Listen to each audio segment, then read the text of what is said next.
gereken tek şey kaydedip beğenip takip etmek. Kendi cam silini yapabilirsin. Birazcık bulaşık deterjanı, birazcık sirke ve birazcık da bulaşık parlatıcısı. Ve sonrasındaki etki daha parlak ve daha berrak. Bizi takip etmeyi ve beğeni yaparak destek olmayı unutmayın. Poşet çaydaki büyük sır. Bunu çoğunuz belki de bilmiyordu. Hatta yeni görmüştür. Ben bile yeni gördüm. Paketten çıkan 2 çayı 2'ye bölüp 2 bardağa sallıyor. Bizi takip etmeyi ve beğeni yaparak destek olmayı unutmayın. Teşekkürler. Konserve açarken yoruluyor musun ya da zorlanıyor musun? Bıçak ya da çatal deneme. Sadece 2 elinin arasına al ve basınç uygula. Sonuç bu kadar. Bizi takip etmeyi unutma. Sakın ha sakın kırık askını atma. Kırık askının ne işe yaradığını şimdi göreceksin. Sadece kırık bölgesinden ayır ve peçeteye yerleştir. Bizi takip etmeyi unutma. Sen de işine dolap yetmiyor diye yakınıyorsan kesinlikle bunu denemelisin. Bir teneke bu işi çözüyor. Takip eder misin?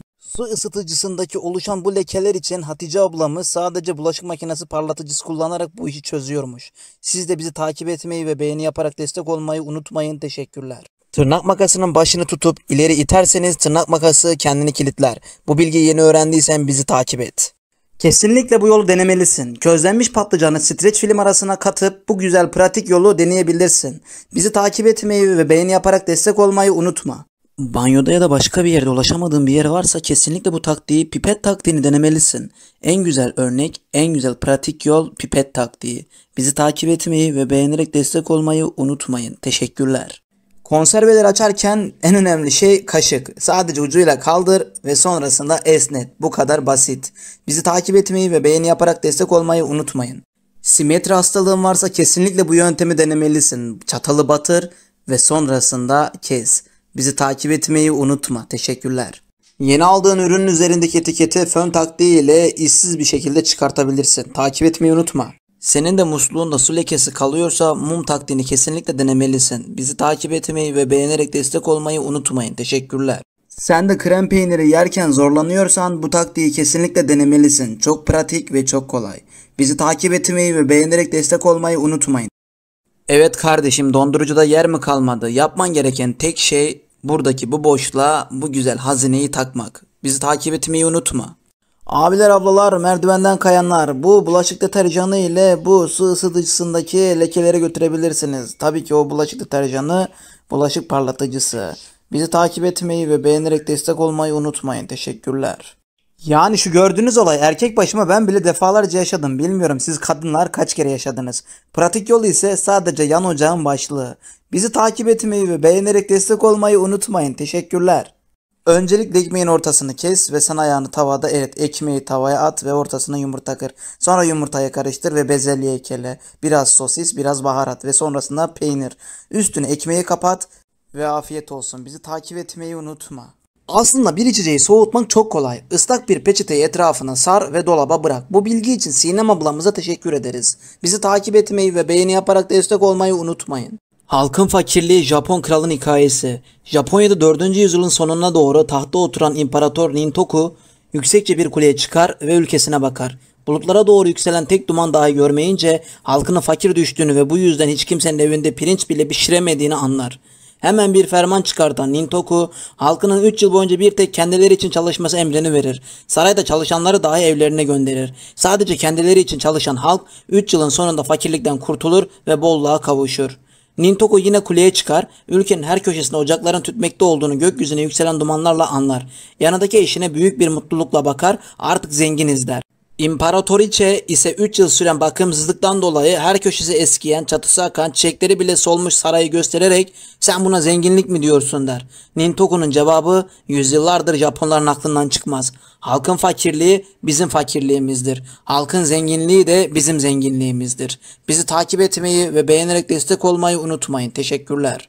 Demlikte kalan çayı sakın çöpe atmayın.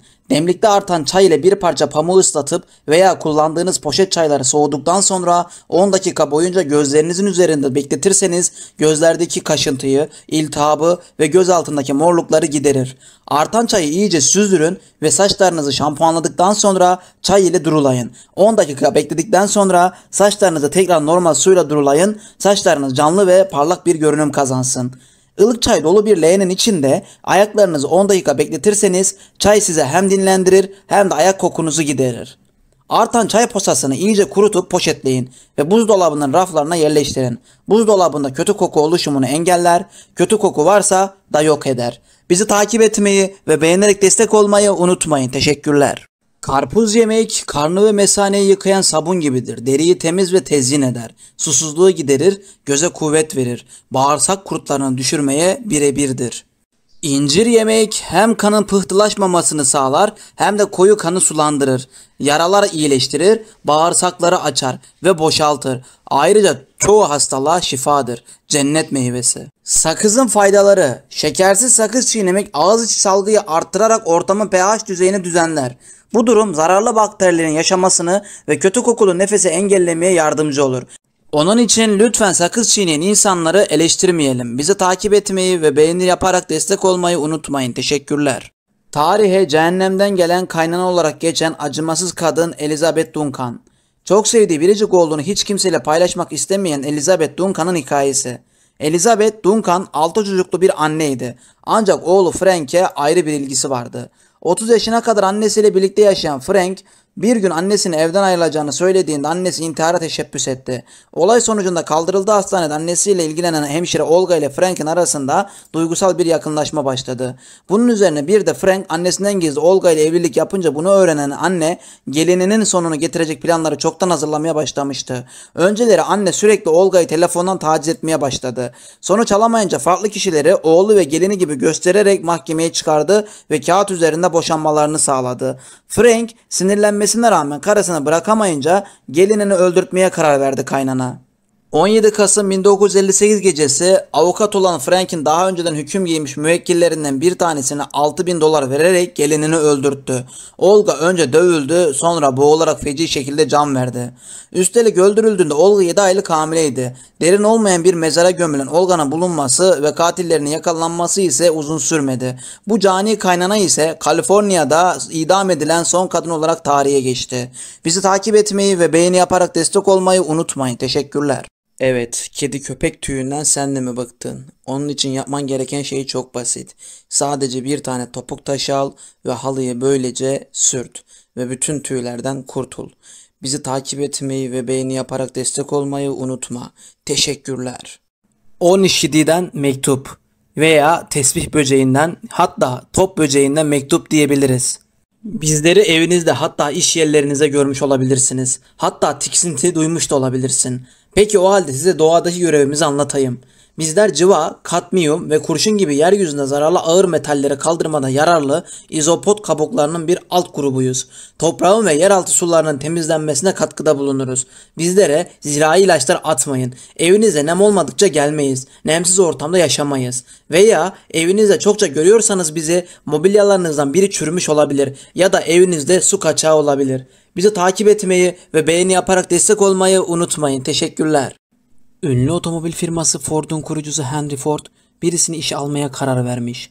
Dahi seviyesinde 2 aday varmış. 2 adayı da akşam yemeğine çıkartmış. Ford adaylardan bir tanesine işe alındığını, bir tanesine de işe alınmadığını söyleyince işe alınmayan aday şaşırmış, cesaretini toplamış ve demiş ki: Bay Ford, yemek boyunca ne mühendislik hakkında konuştuk, ne arabalar hakkında konuştuk, ne üniversite eğitimimiz hakkında konuştuk. Bu konular hakkında tek kelime konuşmadık. Sadece gündelik konulardan konuşturdunuz bizi.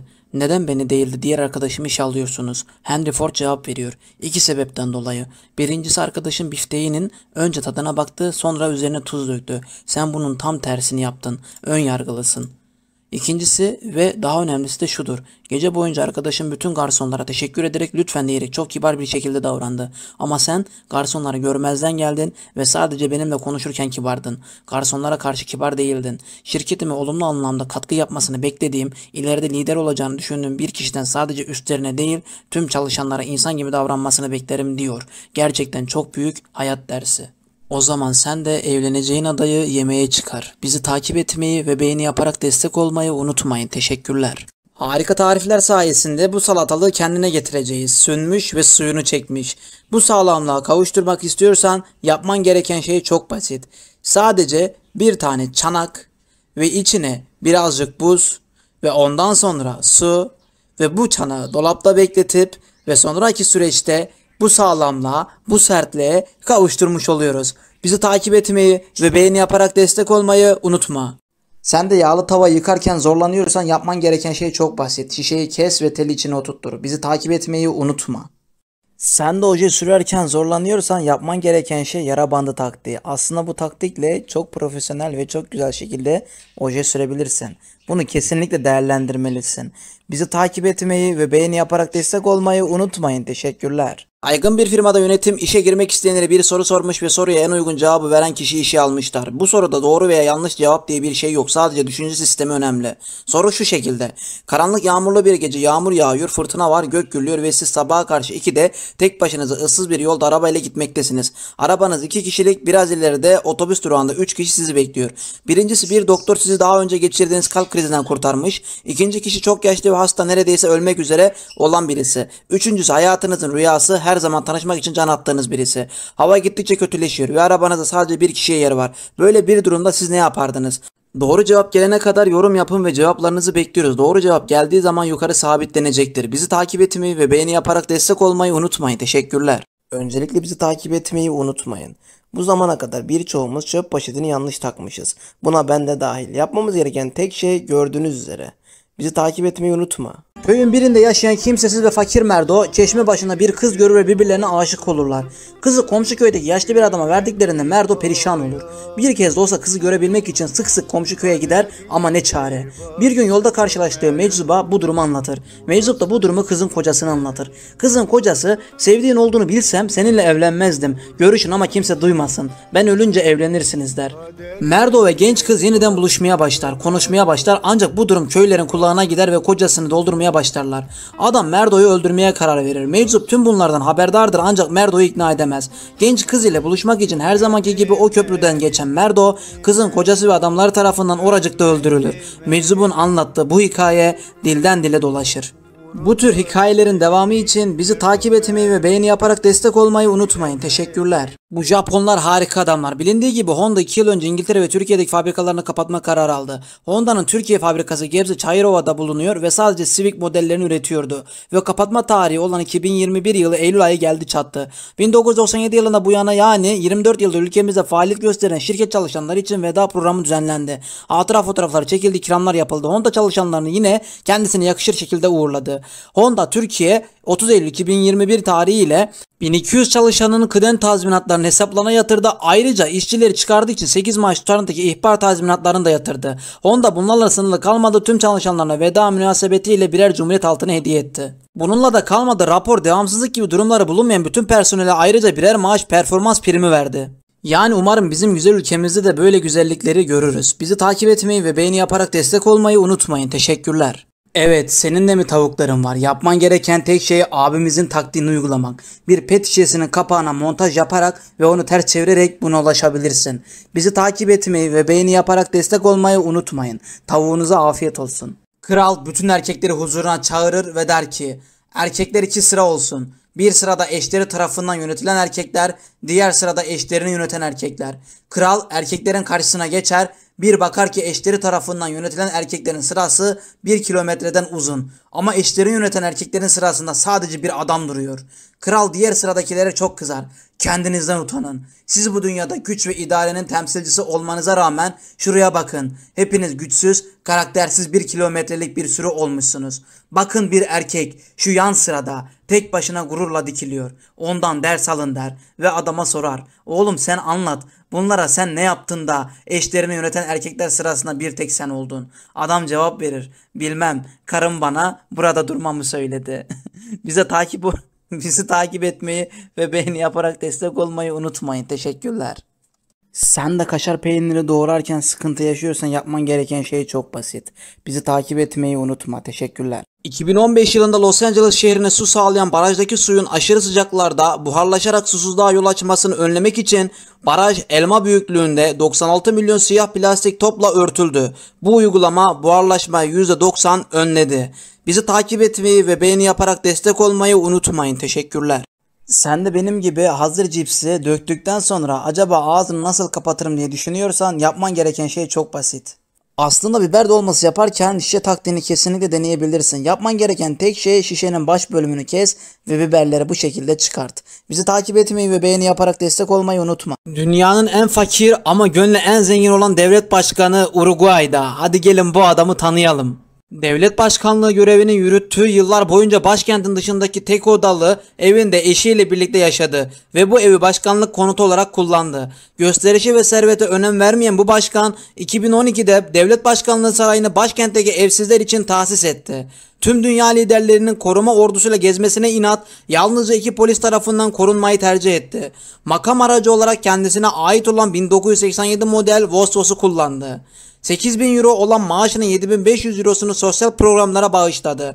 Bir devlet başkanı olarak yalnızca 500 euro ile geçinmeyi başardı. Hiçbir zaman yeni kıyafetlere ve ayakkabılara bütçe ayırmadı. Eskileriyle dolaşmasına rağmen devlet başkanı olarak itibarını sürdürdü. Her çocuğun ücretsiz eğitim almaya hakkı olduğunu savundu ve bunu gerçekleştirdi. Aynı zamanda her öğrencinin bir bilgisayar sahibi olmasını sağladı.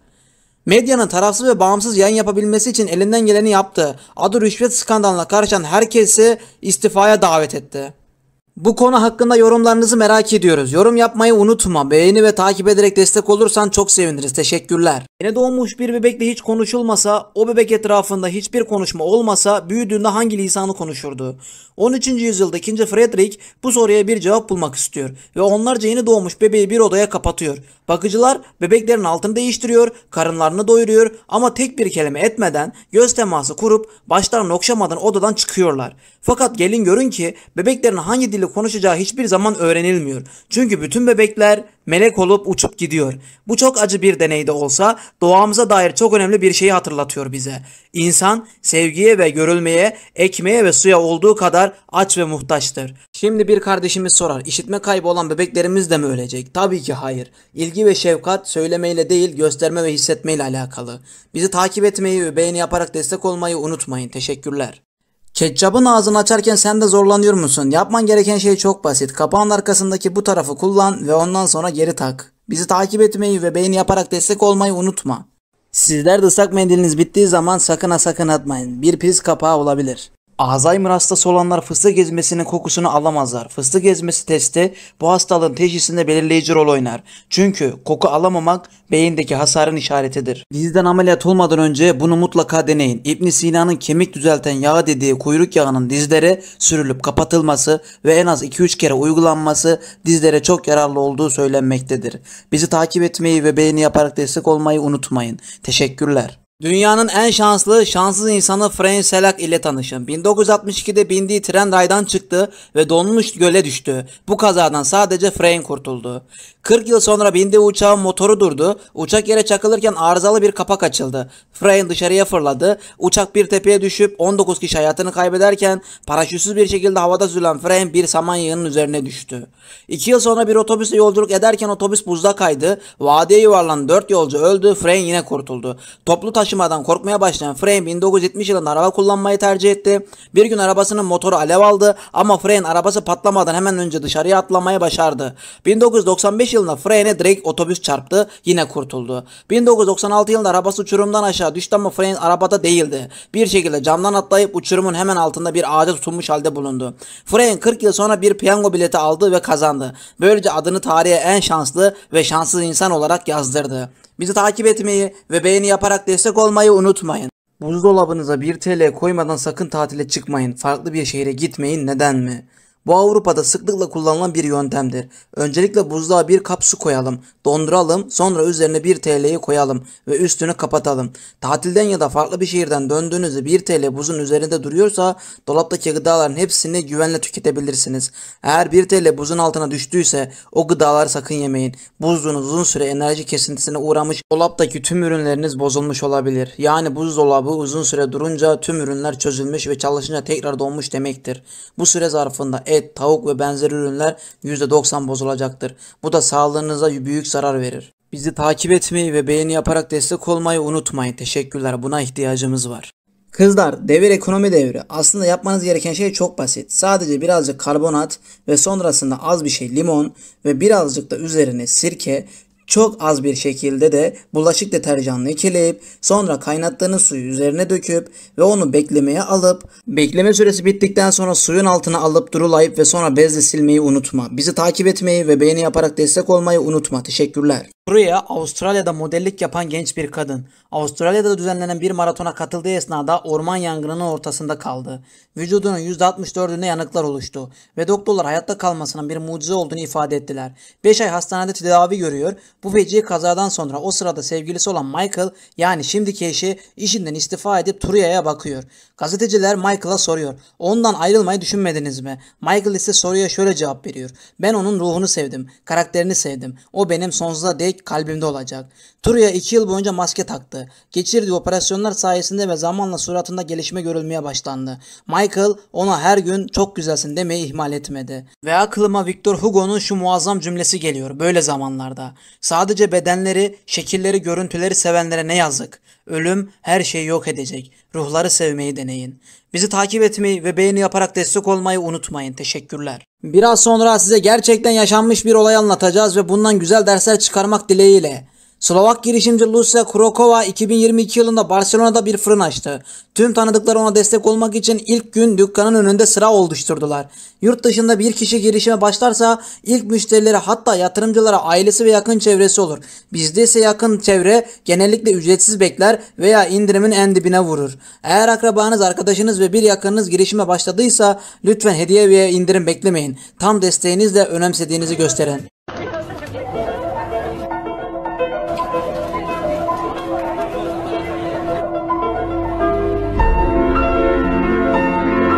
Bizi takip etmeyi ve beğeni yaparak destek olmayı unutmayın. Teşekkürler. Kadınlar, ten çorabınızı sakın ha sakın çöpe atmayın. Bunu süpürge torbasında değerlendirebilirsiniz. Bizi takip etmeyi unutma. Kral dondurucu bir kış mevsiminde gecenin soğuğunda nöbet tutan muhafıza sordu. Üşüyor musun? Muhafız, alışığım sayın kralım dediğinde kral, olsun sana sıcak tutacak elbise getirmelerini emredeceğim dedi ve gitti. Ancak bir süre sonra içeri girdiğinde emri vermeyi unuttu. Ertesi gün duvarın yanında muhafızın soğuktan donmuş cesedini gördüler. Duvarın üzerinde şöyle yazılıydı. Soğuğa alışkınım fakat senin sıcak elbise vaadin beni öldürdü. Türlü türlü vaatlerle insanları bekleterek bir umuda bağlayarak kesinlikle imtihan etmeyin. Çünkü insan bekledikçe değişir. Beklettiğiniz kişi hakkınızda telafisi imkansız olumsuz düşüncelere girer. Önce umudu öldürürsünüz, ardından sevgi, saygı, güven ölür. Dostluk ölür, muhabbet ölür. Bizi takip etmeyi ve beğeni yaparak destek olmayı unutmayın. Teşekkürler. Onkoloji uzmanı Doktor Ziya Özel 60'lı yıllarda görev yaptı. Zakkum bitkisinin kanseri yok ettiğini keşfederek ilaç yaptı. 1-2 ay ömrü kaldı denilen hastaları iyileştirdi. Peki ödülü ne oldu dersiniz? Sağlık Bakanlığı Doktor Özel hakkında suç duyurusu yaparak meslekten kovdu. Çünkü kanserin tedavisi ilaç sektörünün işine gelmiyordu. Akıl dengesi yerinde değil dendi. Neredeyse vatan haini ilan edilecekti. Oysa ki onlarca kanser hastasını tedavi etmişti. Hakkındaki karalamalara ve baskıya daha fazla dayanamadığı için Amerika'ya göç etme kararı aldı. Gitmeden önce kapısına gelip yardım isteyen babayı geri çevirmeyip beyninde tümör olan çocuğunu tedavi etti. Yaşamaz denilen o çocuk hala yaşıyor. Doktor Ziya Özel ABD sahip çıktı. Çalışmalarına ve devam edebilmesi için destek verdi.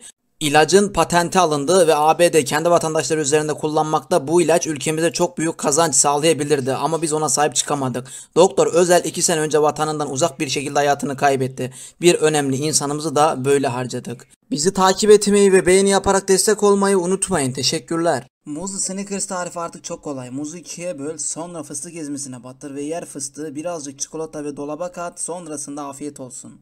Burnunuzda iz kalsın istemiyorsanız birazcık toz fondöten bu işi bitirebiliyor. Bizi takip etmeyi unutma. Evet abiler ablalar, merdivenden kayanlar, sabahları yiyeceğiniz bir elma kahveden daha hızlı uykunuzun açılmasını sağlar. Çekirdekli kuru üzüm kanı sulandırır. Kuru üzüm kanın temizlenmesine katkı sağlar. Kansızlık rahatsızlığı olanların tüketmesi gereken doğal bir ilaçtır. Pekala, günde bir diş sarımsak yutarsanız bağırsak mikroflorasını canlandırır, kabızlık sorununu çözer ve bağışıklığı kuvvetlendirir. Bizi takip etmeyi ve beğeni yaparak destek olmayı unutma. Teşekkürler. Matrix ve John Wick filmlerinin başrolü olarak oynayan ünlü aktör Reeves'in sıra dışı hayatı. 3 yaşındayken babası onları terk etti. 4 tane farklı okula kaydoldu ve disleksi ile mücadele etti. Eğitim hayatı oldukça zordu. En sonunda bu okulu bırakmak zorunda kaldı. 23 yaşındayken en yakın arkadaşı Phoenix yüksek dozda uyuşturucudan öldü. 1998 yılında Jennifer Syme isimli kadına aşık oldu ve 1999'da Jennifer hamile kaldı.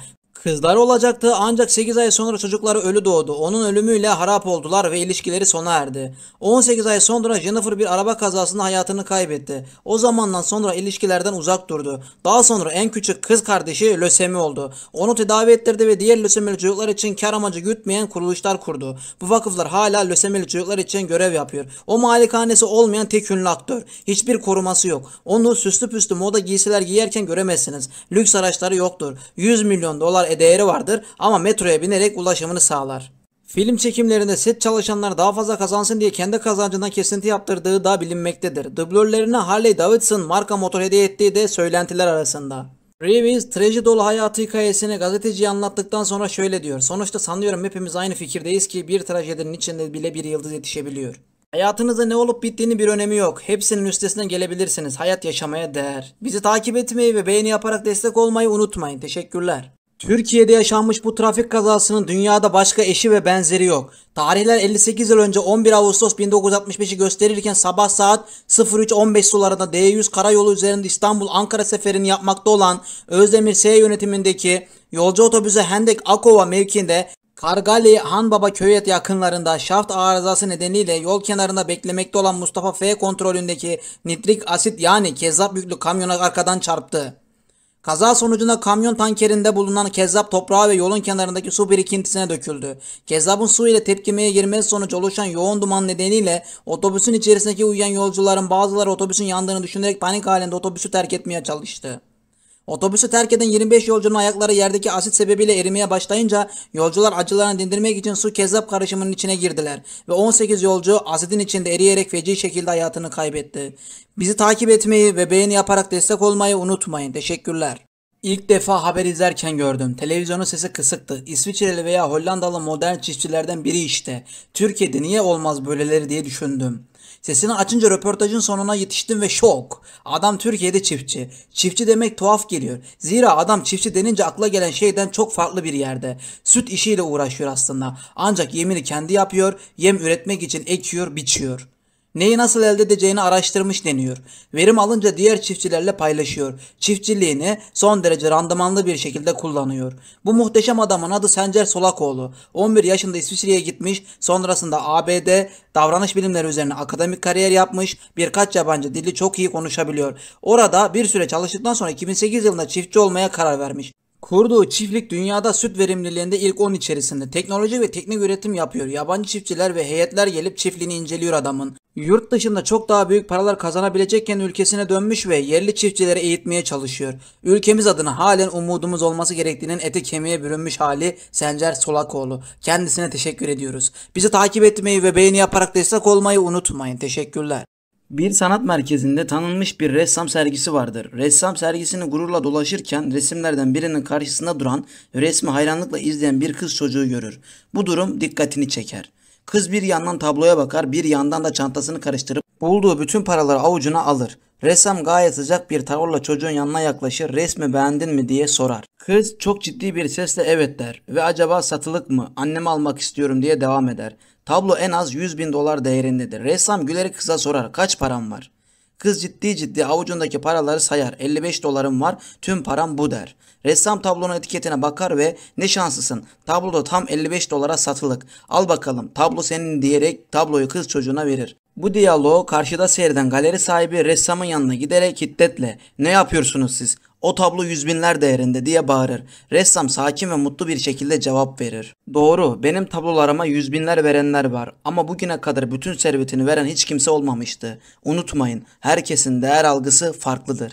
Bizi takip etmeyi ve beğeni yaparak destek olmayı unutmayın. Bir ürün keşfettim ki mükemmel. Sosis detayını geçelim, sarımsak detayına bakalım. Bizi takip etmeyi ve beğeni yaparak destek olmayı unutma. Evet sen. Yumurtanın sarısını beyazından ayırırken zorlanıyorsan yapman gereken şey sadece 1 litrelik bir şişe ve onu emcüklemek. Bizi takip etmeyi ve beğeni yaparak destek olmayı unutma. Teşekkürler. Genç bir çift yeni bir mahalledeki yeni evlerine taşınmışlar. Sabah kahvaltı yaparken karşı komşuda çamaşırları asıyormuş. Kadın kocasına bak çamaşırlar yeterince temiz değil. Çamaşır yıkamayı bilmiyor. Belki de doğru sabunu kullanmıyor demiş. Kocası ona bakmış, hiçbir şey söylemeden kahvaltısına devam etmiş. Kadın, komşusunun çamaşır astığını gördüğü her sabah aynı yorumu yapmaya devam etmiş. Aradan bir ay kadar zaman geçmiş. Bir sabah komşusunun çamaşırlarının tertemiz olduğunu gören kadın çok şaşırmış. Bak demiş kocasına, çamaşır yıkamayı öğrendi sonunda. Merak ediyorum, kim öğretti acaba? Kocası uzun uzun karısına bakmış. Ben bu sabah biraz erken kalkıp penceremizi sildim diye cevap vermiş. Başkalarını izlerken gördüklerimiz baktığımız pencerenin ne kadar temiz olduğuna bağlıdır. Bizi takip etmeyi ve beğeni yaparak destek olmayı unutmayın. Teşekkürler. Babamın hastalığının daha yeni ortaya çıktığı dönem 2000'li yılların sonlarıydı ve ilk olarak hafıza kaybı ile başladı. Bir gün Kemal'i çok özledim. Hiç gelmiyor, arayıp sormuyor dedi. Oysa Kemal Sunal 4 ay önce vefat etmişti. Öldüğünü söyleyemezdim. Çünkü babamın Kemal abinin cenazesindeki perişan hali gözümün önünden hiç gitmiyordu. Film çekimi için şehir dışında ve meşgul olduğunu söyledim. Babam o zamanlarda hep ölen arkadaşlarının hayatta olduğunu sandı, mutlu olmasını istediğimiz için vefat ettiklerini söylemedik. 2002 yıllarının ilk aylarına geldiğimizde babam zor yürüyor ve sürekli rahatsızlığından dolayı yatıyordu. Bir gün bana odasındaki televizyonun kanalını değiştirmemi söyledi. Kumandayla birkaç kanal gezdim, birden ekranda limon diye bağıran o efsane aktör çıktı karşımıza. Yani babam. Neşeli günlerin kavga sahnesine denk gelmiştik. Tebessümle babama baktım ama söylediği sözler ile bir anda gözlerim doldu. Ben bu adamı çok seviyorum. Çok güzel oynuyor. Adı ne bu adamın dedi. O koca aktör artık kendinin kim olduğunu da hatırlamıyordu. Münir Özkul'un kızı Güner Özkul. Bizler onu Mahmut Hoca olarak tanıdık ve kendisini çok sevdik. Münir Özkul'u rahmetle anıyoruz. Bizi takip etmeyi ve beğeni yaparak destek olmayı unutmayın. Teşekkürler. Karabasan nedir? Halk dilinde karabasan olarak bilinen durum vücudunuzun REM uykusuna, derin uyku, geçişinde beynin uyanık kalması durumudur. Bu durumdayken yaşadıklarınız nedir peki?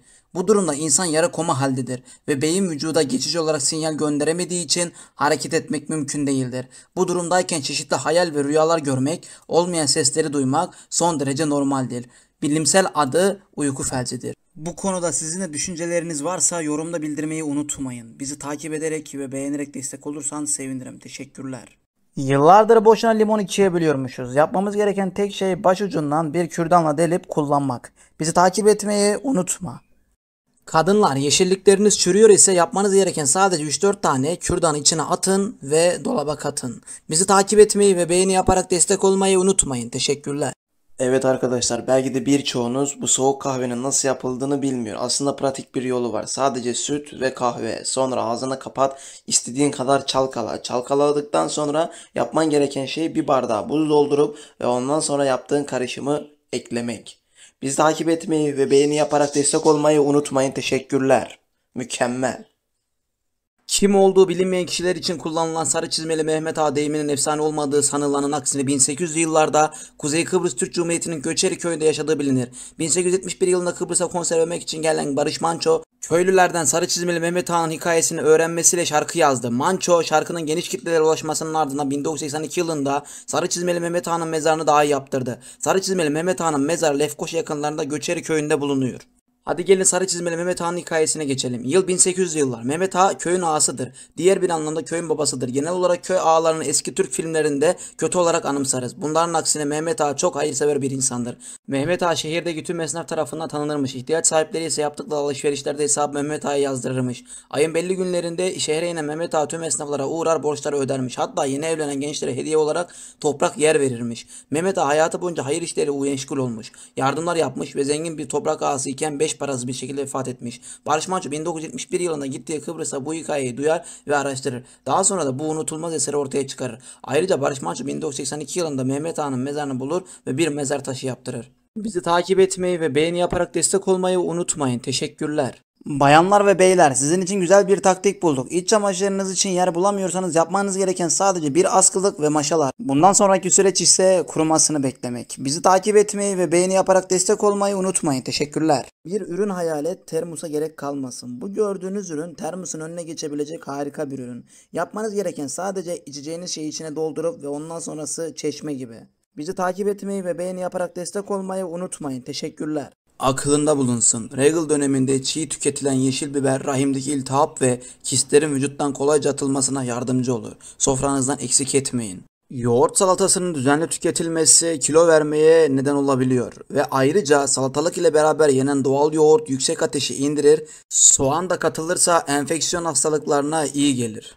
Sağ elden kan almak ciğer hastalıklarına, sol elden kan almak ise dalağa, uyuza ve kaşıntı hastalıklarına çok fayda verir.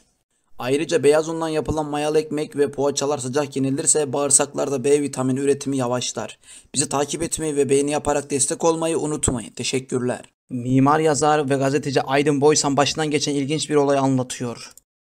Bir gün bir taksiye atladım ve havaalanından hareket ettik. Sağ şeritte yol alırken siyah bir araba park ettiği yerden aniden yola önümüze çıktı. Taksi şoförü sert bir şekilde frene bastı, kaydı ve diğer arabaya çarpmaktan milim farkla kurtuldu. Diğer arabanın sürücüsü camdan başını çıkartıp bağırmaya ve küfretmeye başladı. Taksi şoförü ona gülümsedi ve içten bir şekilde el salladı ve gerçekten çok arkadaşçaydı. Sordum, neden böyle yaptınız? Adam neredeyse arabanızı mahvedip ikimizi de hastaneye gönderecekti. Bu işin ana fikri nedir? Taksi şoförü bana çöp kamyonu kanunu denilen şeyi öğretti. Şoför pek çok insanın çöp kamyonu gibi olduğunu açıkladı. Her tarafta çöp dolu olarak dolaşıyorlar. Kızgınlık, öfke ve hayal kırıklığı dolular. Çöpleri biriktikçe onu bırakacak bir yere ihtiyaç duyuyorlar ve bazen sizin üzerinize bırakabilirler.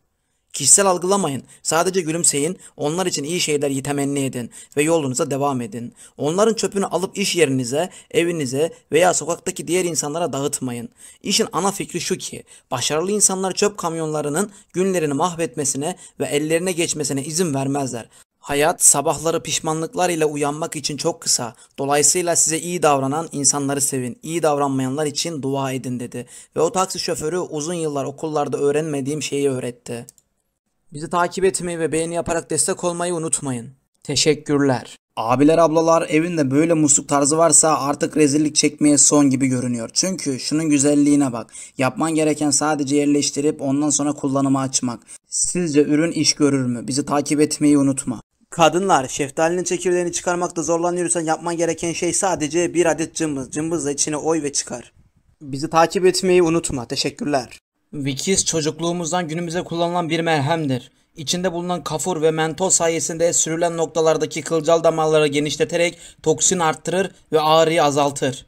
Ayrıca okaliptol, terebentin, mentol sayesinde solunum yollarını düzenler, akciğerlerde salgıyı artırır.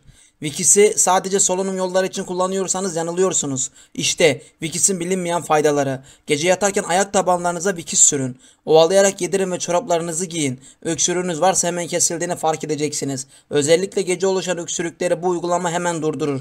Uzun yürüyüşler ve spor sonrası oluşan kas ağrılarında Wikis ağrıyı giderir ve rahatlatır. Bu nedenle ağrıyan kaslarınızın üzerine merhem yedirerek sürmek çok etkilidir. Ayak tırnaklarınızda tırnak mantarı varsa Wikis'i kullanın. Tırnaklara yaklaşık 2 hafta kadar Wikis sürdüğünüzde zamanla rengi koyulaşacak ve mantarlar ölecektir. Normal ve sağlıklı tırnaklar çıkmaya başlayacaktır. Darbe sonucu veya düşmeyle oluşan morarmalarda ve şişmelerde kullanılan Wikis bölgeyi rahatlatır. Morluklar oluşmaz, şişmeler iner. Baş ağrısında alnınıza süreceğiniz bir miktar Wikis basıncı azaltarak ağrıyı hafifletir. Uyku probleminiz de varsa ılık su için atılan Wikis'i odanızda bırakın. Wikis'in buharı odayı doldurduktan sonra çok rahat uyuduğunuzu fark edeceksiniz. Sivrisineklere karşı vücudunuza da sürebilirsiniz. Bizi takip etmeyi ve beğeni yaparak destek olmayı unutmayın. Teşekkürler. Bunu biliyor muydun? Konya'nın Selçuk ilçesinde kız istemeye giden TM ve ailesi Allah'ın emriyle kızlarını istemeden önce kahvelerini içtiler. Konya'nın meşhur adeti olan damatların kahvesine tuz atma olayını abartan gelin HG, damadın kahvesinin içerisine peynir, reçel, domates, tuz, yağ, şeker, yumurtanın sarısı ve bal koydu. Damat kahve içmek istemedi fakat bu bir adet olduğundan gencin ailesi tarafından zorla içerildi. Gece 02.05 sıralarında damat büyük ağrı ile hastaneye kaldırıldı ve gıda zehirlenmesinden dolayı hayatını kaybettiği bildirildi. Siz olun kızlar, böyle karışım yapmayın. Bizi takip etmeyi ve beğenerek destek olmayı unutmayın. Teşekkürler. Kadınlar, artık halı temizleme deterjanlarına çok para vermeye gerek yok. Sadece çay lekesi için azıcık bir limon kolonyası ve üstüne ekele, sonrasında az bekle ve çitelemeye devam et. Bizi takip etmeyi ve beğeni yaparak destek olmayı unutmayın. Teşekkürler. Bunu biliyor muydun? Ahtapotun anneliği hiçbir canlının anneliğine benzemez. Dişi ahtapot çiftleşmeden sonra bir oyuk bularak oraya yerleşir. Yumurtlamaya başlar ve yumurtlama işlemi bittikten sonra kuluçkaya yatar. Yumurtalarını yuvanın tabanına çengel asar gibi dizer. Yumurtalara devamlı su pompalayarak onların temiz kalmalarını sağlar. Her ne pahasına olursa olsun yuvasını terk etmez. Yavrular yumurtadan çıkmadan açlığa dayanamazsa kendi kollarından birkaçını yemekten kaçınmaz. Bu şekilde tüm yavrular yumurtadan çıkıncaya kadar hayatta kalmayı başarır ve yumurtalarını korur. Ancak uzun süren kuluçka dönemi onu aç ve bitkin bırakır. Tüm yavrular yumurtadan çıkınca o da fedakarlığının bedelini oracıkta yuvasına can vererek öder. Hayata yeni başlayan yavrular için anne ahtapotun cansız vücudu yaşama tutunmaları için iyi bir besin kaynağı olur. Bu yüzdendir ki hiçbir dişi ahtapot yavrularının büyüdüğünü görmez. Bizi takip etmeyi ve beğenerek destek olmayı unutmayın. Teşekkürler. Dünyayı şok eden görüntüler Güney Amerika ülkesi Ekvador'da. 6 çete üyesi bir eve silahlı saldırı düzenliyor. Görüntüde gördüğünüz üzere silahlı çatışma gerçekleşiyor. İçinden bir tane güzel kardeşimiz el bombasının pimini çekiyor, lakin atmıyor. Atmadan görüntüde görüldüğü üzere arabaya biniyor ve arabayla biraz sonra gazlayıp o ortamdan uzaklaşıyorlar. Pimi çekilmiş el bombası usulce saniyesinin gelmesini bekliyor ve neredeyse bir 50 metre 100 metre gittikten sonra araba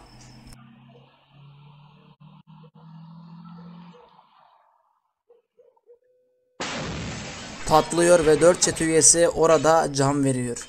Bizi takip etmeyi ve beğeni yaparak destek olmayı unutmayın. Teşekkürler. Bir kadın kapıdan dışarı çıktığında bembeyaz sakallı 3 ihtiyarın kendi evinin önünde oturduklarını görür. Ben sizi hiç tanımıyorum der. Ama aç ve susuz olmalısınız. Lütfen içeriye gelin de sizlere bir şey ikram edeyim. Evin erkeği içeride mi diye sorar adamlar. Hayır der kadın. Şu an evin dışında. O evde olmadığı sürece bizim bu eve girmemiz mümkün değil diye cevap verirler. Akşam olup kocası eve döndüğünde kadın olanlara anlatır. Arkadaşlar bugün sizlere YouTube'da para Ben kazanmanın evdeyim artık. Bu eve gelebilirler. bahsedeceğim. Kadın dışarı çıkıp Birlikte bu kişileri bakalım içeri neden davet bu para eder ama bu kazanmayı defa nasıl da açtım hepimiz aynı anda içeri ve giremeyiz der sponsorluk ya yaşlı da ürün adamlar. satışı gibi birçok Kadın şey öğrenmek ister. yapabilirsiniz. Niye giremezsiniz? Ama bunlardan en çok İhtiyarlardan biri kullanılanı çıkar. nedir diye bana Onun soracak adı olursanız zengin şunu der bir söyleyebilirim arkadaşını size. göstererek. Diğeri Reklamlardan başarı gelir ben elde ise etme. sevgi. Yani Sonra videonun ekler. ortasında Şimdi çıkacak içeri olan gir ve reklamlar, kocanla videonun konuş. başında çıkacak Hangimizi reklamlar, evinizde sadece içerisinde istersiniz? reklamlar, Kadın ürün içeri girip ilgili söylenenleri olanlarda kocasına para anlatır. veriyor. Adam Bu ürünler nasıl duyduklarıyla ayarlanır? neşelenerek Hangi ne bölümlerden güzel der para var? madem öyle Bunların zengin hepsini içeri beraber çağıralım konuşacağız. ve evimiz zenginlikle dolsun.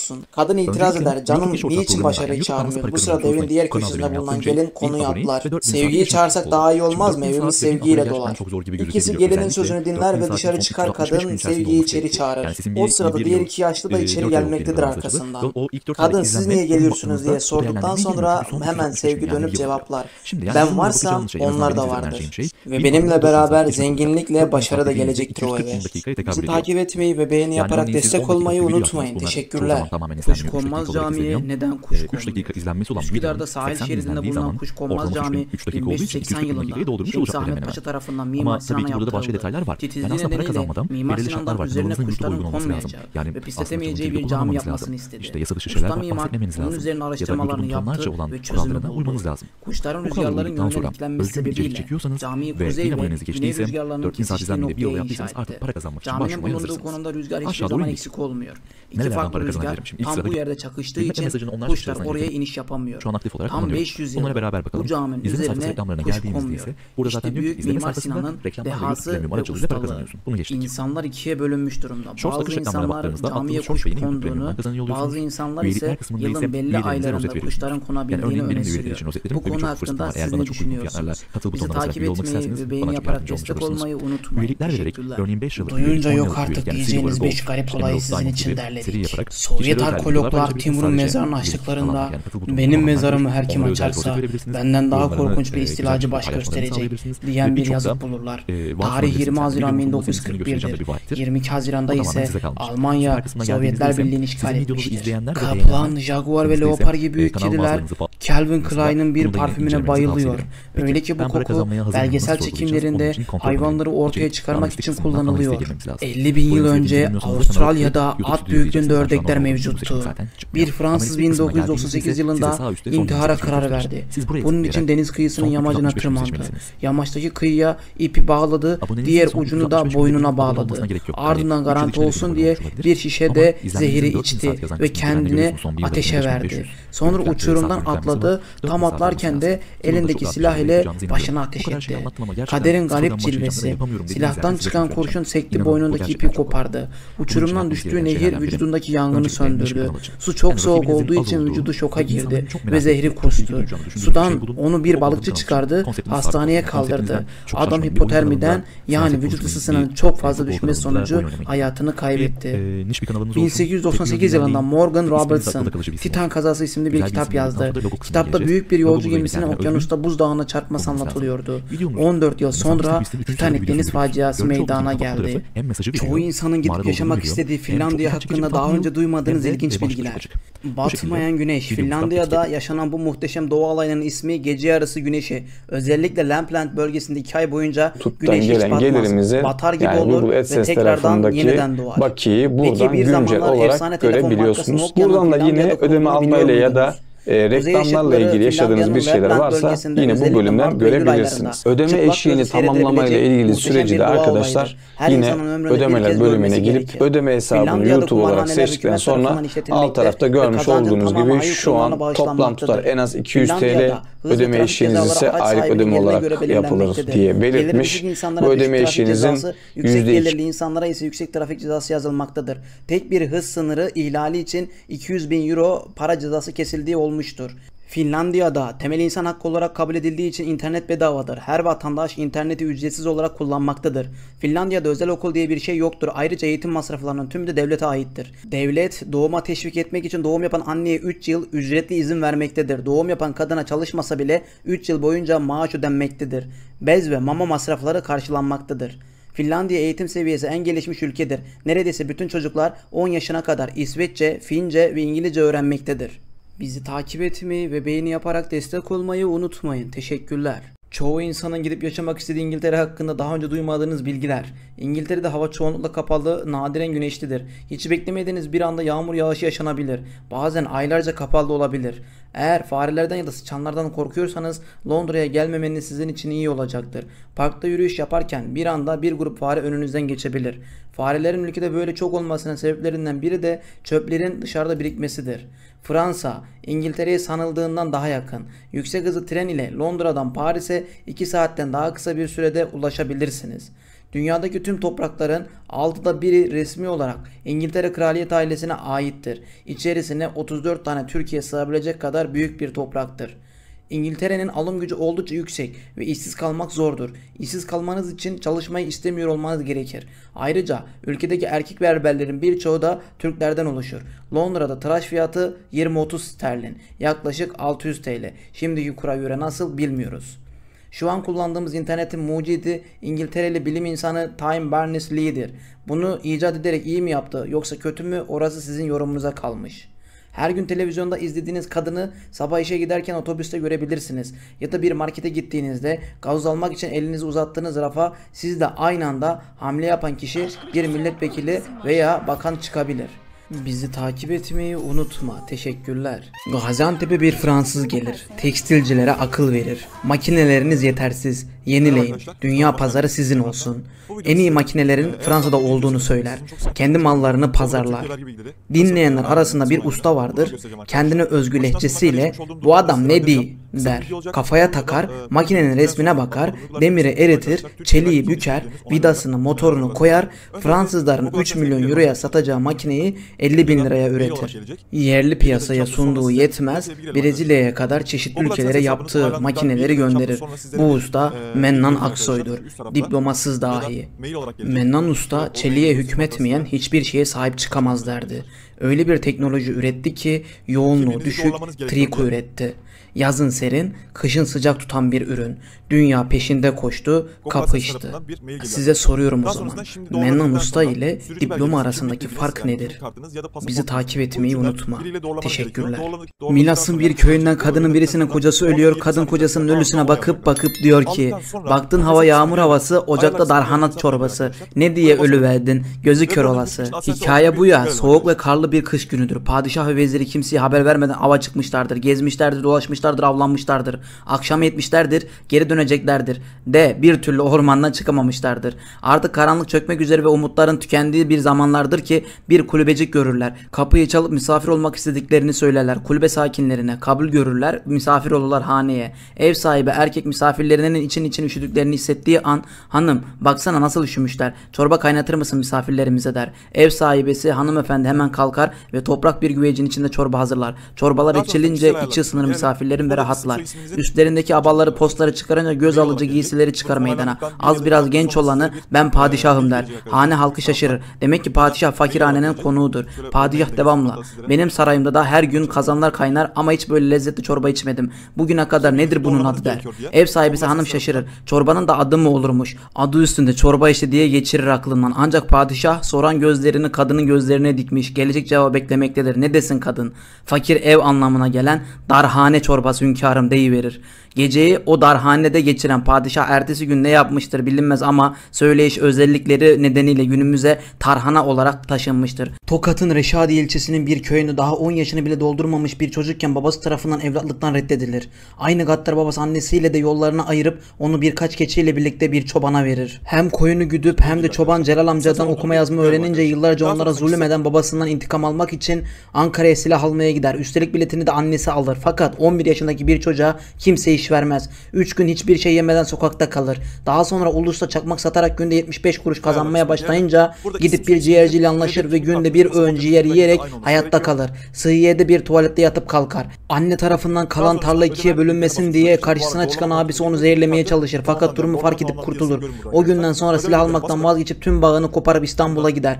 Bir meyhanede komi ve bulaşıcı olarak çalışmaya başlayınca biriktirdiği parayla bir kömürlük kiralar ve orada yatar. Aynı zamanda emekli bir albaydan çok ucuza haftada bir kez İngilizce ders alır. Bilet için parası yetince İngiltere'ye gider ve iş bulduğu kebapçının bodrumunda kalır. Tuvalette yıkanır fakat asla pes etmez. Peki sonra ne mi oldu? Aradan yıllar geçer ve yükseldi o kebapçıdan çıkıp bir lokanta açar. Yılmadan çalışır ve bugün Londra'da önünde kuyruklar oluşan Sofra ismindeki restoran zincirini kurar. Eskiden çalıştığı lokantayı satın alır ve yemeklerini İngiltere kraliyet ailesine sunan ünlü biri haline gelir. Yardımseverdir. Kimsesiz çocuklara yardım eder. İşte bu ibretli hikayedeki kişi fotoğrafta gördüğünüz İngiltere'nin ünlü Tokatlı şefi 74 yaşındaki Hüseyin Özer'dir. Filmlere konu olacak bir hayat hikayesi. Bizi takip etmeyi unutma. Teşekkürler. Kadının biri kocasına bir oyun oynamayı planlar.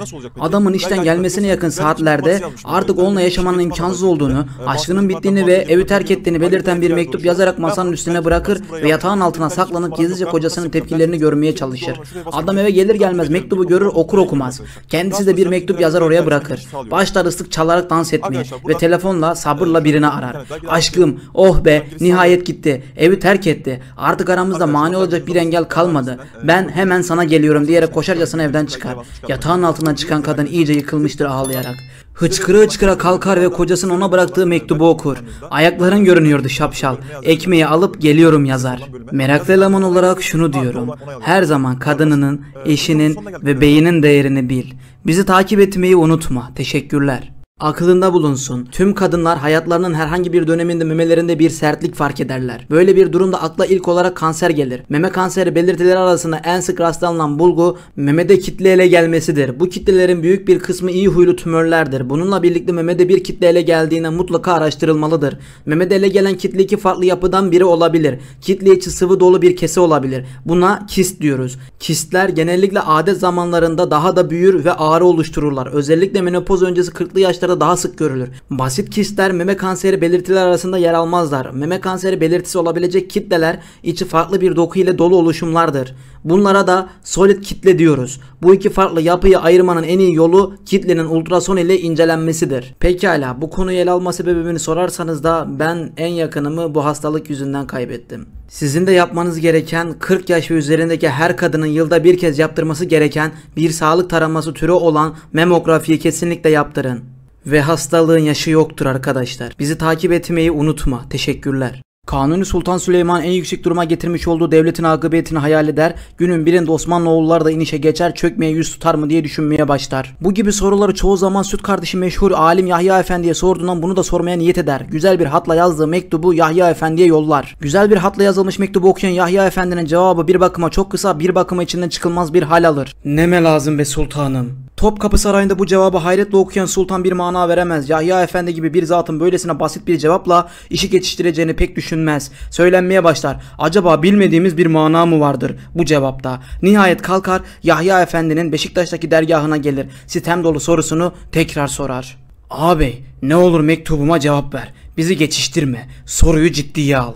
Sultanım, sizin sorunuzu ciddiye almamak kabil mi?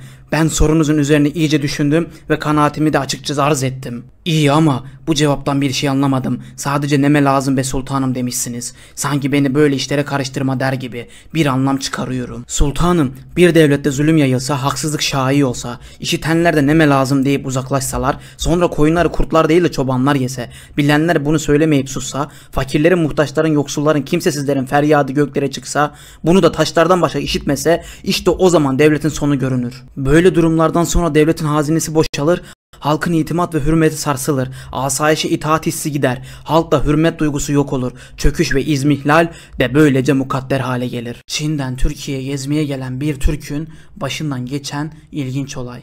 Baktım markette bir çocuk Çince konuşuyor, aksanı da müthiş, sürekli konuşuyor ama. Babasına sordum, Çin'den mi geliyorsunuz diye. Yok dedi. Çocuk dedim pekala. Otistik o. Öylesine konuşuyor işte dedi. Çocuğa Çince nasılsın, ne yapıyorsun diye sordum. Çocuk hemen Çince cevap verdi. Meğer kendi kendine Çince öğrenmiş. İnternetten veya oyunlardan. Aile öylesine sesler çıkartıyor sanıyor. Gördüğü her şeyin Çincesini sayıyor. Yüksek sesle. Sürekli cümle kuruyor. İnanılmaz. Aile de çok şaşırdı. Kendi kendine dünyanın en zor dilini öğrenmiş çocuk. O nasıl bir akıl, nasıl bir ezber, nasıl bir aksan veya nasıl bir zihin. Hepsi kendi kendine. Unutmayın, otizm bir hastalık değil, farklılıktır. Onlar bizden çok daha iyiler. Hem içlerinde kötülük yok hem de çok yetenekliler. Pekala bu durumun gerçekleşmesi ihtimaller dairesinde mi? Yorumlarda belirtmeyi unutma. Takip edersen sevinirim. Teşekkürler. Dünyanın en mutlu hayvanı hangisiydi biliyor muydunuz? Kendisi kuakka, Avustralya'nın batısında yaşıyor ve çevresindeki bölgelerde yaşayan küçük bir kanguru türüdür. Yaklaşık 2,5 kilogram ağırlığındadırlar ve genel olarak gece aktif olan otçullardır. Kuakkaların yüz ifadesi ve pozitif tavrı dünyanın en mutlu hayvanı olarak bilinmelerine neden olmuştur. Belki de birçoğumuz bu kadar mutlu değildir. Bizi takip etmeyi unutma. Osmanlı zamanında bir ayakkabı kalitesiz yapılmışsa o ayakkabıyı yapan ustanın damına atılırmış ve insanı görür o kişiden alışveriş yapmazlarmış. Pabucu dama atılmak deyimi buradan geliyor. Bunu biliyor muydun? Bizi takip etmeyi unutma. Kadınların gidip kendilerine bir eş bulabilecekleri mağaza açılmıştır. Mağaza 5 katlıdır ve her kat çıkıldıkça erkeklerin nitelikleri de yükselmektedir. Mağazada sadece tek bir kural geçerlidir. Herhangi bir katın kapısından içeri giren kadın o kattan alışveriş etmek zorundadır. Ve eğer bir üst kata çıkmak isterse tekrar aşağı katlara inemez. Bir gün bir grup kız arkadaş kendilerine erkek seçmek için mağazaya gider. Birinci katın kapısında şunlar yazılıdır. Bu kattaki erkeklerin çalışacak bir işleri var ve çocukları da severler. Kızlar yazılanları okur ve şöyle derler. Hiç yoktan iyidir ama bir de üst kata bakalım. İkinci katın kapısında yazılanlar buradaki erkeklerin iyi bir işleri var, çocukları severler ve son derece yakışıklıdırlar. Kızlar hiç fena değil ama acaba bir üst katta ne var? Üçüncü kat. Buradaki erkeklerin çok iyi bir işleri var. Çocukları severler, son derece yakışıklıdırlar ve ev işlerine de yardım ederler. Kızlar, aman tanrım çok etkileyici ama yukarıda başkaları da var. Dördüncü kat. Buradaki erkeklerin çok iyi işleri var. Çocukları çok severler, gayet yakışıklı olup ev işlerine yardım ederler ve ayrıca son derece romantiktirler. Kızlar çığlık atmaya başlarlar. İnanılmaz. Bir üst katta bizi neyin beklediğini bir düşünün ve bir kat daha çıkarlar. Beşinci katın kapısında şunlar yazmaktadır. Bu kat boştur ve sadece insanları memnun etmenin mümkün olmadığını kanıtlamak için konmuştur. Aradığını bilmeyen bulduğunu anlayamaz. Bizi takip etmeyi unutma. Arkadaşlar suyu tanelerden ayırmak istiyorsan bu yöntemi kesinlikle denemelisin. Takip etmeyi unutma. Tarçını limon çayına balla birlikte eklediğinde adet sancılarına iyi geldiğini biliyor muydun? Günde 100 gram kestane yemek bağırsak iltihabını temizler, basur olmayı önler ve kan damarlarını kuvvetlendirir. Eğer basur isen kesinlikle bunu denemelisin. Bizi takip etmeyi ve beğeni yaparak destek olmayı unutmayın. Teşekkürler. Bir akıl hastanesi ziyareti sırasında adamın biri sorar. Bir insanın akıl hastanesine yatıp yatmayacağını nasıl belirliyorsunuz? Doktor: bir küveti su ile dolduruyoruz, sonra hastaya 3 şey veriyoruz. Bir kaşık, bir fincan ve bir kova. Sonra da kişiye küveti nasıl boşaltmayı tercih ettiğini soruyoruz. Siz ne yapardınız acaba? Adam: anladım. Normal bir insan kovayı tercih eder çünkü kova kaşık ve fincandan büyük. Hayır, der doktor. Normal bir insan küvetin tıpasını çeker. Gerçek akıl sadece bize sunulan çözümleri seçmek değil, uygun olan çözümü bulmaktır. Bizi takip etmeyi unutma. Belki de sosyal çevrenizde bu olayla birçoğunuz karşılaştınız ve yaşadınız. Akıllı telefonu nasıl kullanacağını sorduğunda dalga geçtiğiniz anneniz bir zamanlar size tuvaleti nasıl yapacağınızı öğretiyordu, değil mi? Birisi ihtiyaç, diğeri ise hem ihtiyaç hem medeniyet. Bizi takip etmeyi unutma. Aklınızda bulunsun. Arabanızın ön camından para görürseniz sakın almayın. Ofisinizden çıktınız ve arabanızı bulmak için otoparka gittiniz. Kilidi açtınız, kontağı çalıştırdınız. Arabanız çalıştı. Tam yola çıkmak üzereydiniz ki sileceklerde bir şey gördünüz. Sileceğin etrafına sarılı 200 lira mı? Hemen inip almaya çalışacaksınız, değil mi? Bu paraya bakmak için aşağıya indiğiniz an paranın gerçek sahibi hemen harekete geçecektir. Arabanızı atlayacaklar, zaten çalışır durumda olduğu için vınlayıp kaçacaklar. O yüzden çok dikkatli olun. Bu taktik genelde Avrupa'da kullanılır. Bizi takip etmeyi unutma. Teşekkürler. Orta çağda dedikodu yapan kadınlar tüyler ürpertici bir aşağılamaya maruz kalırdı. Azar dizgini takmaya zorlanarak kocaları tarafından toplum içinde aşağılanırdı. Kadının ağzına dizgin denen küçük bir demir parçası konur ve konuşmasını engellemek için diline bastırılırdı. Yüzyıllar önce kaybedilmiş bir medeniyet, gerisini artık siz düşünün. Aklında bulunsun. Azteklerde bir kadın doğum yaparken kocasının testislerine ip bağlanırdı. Kadın doğum sancısı çekerken ipe asılır, böylece kocası da eşinin çektiği doğum sancısını çekerdi. Siz bu konu hakkında ne düşünüyorsunuz? Takip etmeyi unutma. Hayvanlar aleminin kabadayısı bal porsu, öleceğini bilse dahi asla geri adım atmaz. Belli yerleri yoktur. Yılanları çerez yerine götürür, önüne gelen her canlıya racon keser. Buna aslanlar da dahil. Bizi takip etmeyi unutma. Teşekkürler. Aklınızda bulunsun. Tuz ve bal karışımı serotonini arttırır. Stresle doğal bir şekilde başa çıkmamıza ve mümkün olan en iyi uykuyu almamıza yardımcı olur. Ve bir çay kaşığı balın üzerine tuz katılıp bir süre yenilirse balgamı kurutarak temizlendiği söylenmekte. Sizce doğru bilgi mi? Doktor kontrolünde tüketilmesi önerilir. Bizi takip etmeyi unutma. Teşekkürler. Bamya. Müsilaj denen madde ile sindirim sisteminin iç yüzeyini kaplayarak kanserojen maddelerden korur. İçindeki lektin maddesinin göğüs kanseri ile savaştığına dair bilimsel bulgular vardır. Bizi takip etmeyi unutma. Teşekkürler. Ateş böceklerine nasıl ateş çıkardığını hiç düşündün mü? O zaman gel öğrenelim. Ateş böceklerinin karın bölümünün alt ucunda bulunan özel hücrelerden lüsiferin adlı bir madde salgılanır. Lüsiferin oksijenle tepkimeye girdiğinde başka bir maddeye dönüşür. Bunun sonucunda hücrelerin bulunduğu bölümden ışık yayılır. Yani lüsiferin başka maddeye dönüyor ve ışık ortaya çıkıyor. Bizi takip etmeyi unutma. Jackie Chan'ın oğlu babasının 350 milyon dolarlık servetinden bir kuruş bile alamıyor. Çünkü ünlü aktör Jackie Chan servetinin tümünü kanser hastalarına, kimsesizlere ve yardıma muhtaç diğer insanlara bağışlama kararı aldı. Ve oğlu hakkında şöyle bir açıklama yaptı. Eğer o yetenekliyse kendi parasını kazanabilir. Eğer değilse de paramı yalnızca ziyan edecekti. Oysa ki bu paraya on binlerce insanın hayatı kurtulabilir. Sizce ünlü aktör doğru olanı mı yapmış? Biz kendisini yürekten kutluyoruz. Oğlun deli, niden malı, oğlun akıllı, yine niden malı demiş atalarımız. Bizi takip etmeyi unutma. Teşekkürler. Burma bileziklerin nasıl yapıldığını merak ediyorsan izlemede kal. Külçe altın önce 1064 santigrat dereceli ateşe bırakılır. Usulca eriyen altın soğuma hazinesine dökülür ve oradan çıkarılan altın yavaşça işlenmeye başlar. Çok ayrı incelikli işçilik ile yoluna devam eden altın şekil verme aşamasında ustası tarafından nazikçe aşkla şekil verilir. Şekli verilmiş bilezik soğumaya bırakılır. Bir sonraki aşamada ise genişletme çalışmasına başlanılır. Genişletilen bilezik artık parlatılmaya hazır şekilde son işleme uğurlanır. Burada parlatıldıktan sonra sonra raflarda yerini almak üzere siz güzel kız kardeşlerimizi kuyumcu dükkanlarında bekler. Damat adaylarına geçmiş olsun. Bizi takip etmeyi unutma. Amerika Birleşik Devletleri'nde evsiz bir adam yerde $10.000 çek buldu. Evsiz adam çeki sahibine iade etmeye karar verdi. Çekte telefon numarası yazılıydı. Bir telefon kulübesine gitti ve numarayı arayıp çeki sahibine ulaştırdı. Çekin sahibi Amerika Birleşik Devletleri'nde birkaç emlak şirketinin sahibi olan başarılı bir iş kadınıydı. Evsiz adam ona çekini bulduğunu ve gelip alabileceğini söyledi. Buluşup tanıştılar ve iş kadını çeki bulanın evsiz olduğunu öğrendi. Adamın buluşmadaki nezaketinden o kadar etkilendi ki onu ödüllendirmek istedi. Ona bir daire satın aldı ve ardından emlak kurslarına kaydettirdi. Kurstan mezun olduktan sonra onu şirketlerinden birinin yöneticisi olarak işe aldı.